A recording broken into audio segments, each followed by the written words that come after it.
আসসালামু আলাইকুম প্রিয় দর্শক বন্ধুরা, সকলেই দেখেন আমাদের বাজারে ঢালাইয়ের কাজ চলতেছে।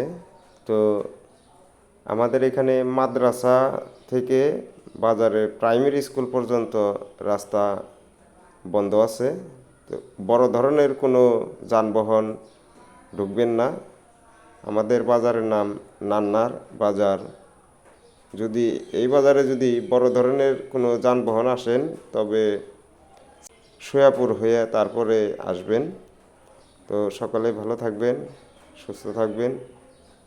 আর দেখেন কাজটা কেমন হলো, সকলেই কমেন্টে জানিয়ে যাবেন। রাস্তা পিচ ঢালাই কাজ, অনেক মানুষ দেখতেছে,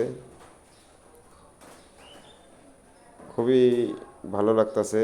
অনেক দিন পর আমাদের এই রাস্তাটা, আগে অনেক ভাঙ্গাচোরা ছিল, অনেক কষ্ট করতে হতো আমাদের। এখন আমরা এই রাস্তাটা ভালো হওয়াতে আমরা অনেক আরাম উপভোগ করব, রাস্তায় হাঁটাচলা করতে পারবো ভালো মতো। সকলে ভালো থাকবেন। আল্লাহ হাফেজ।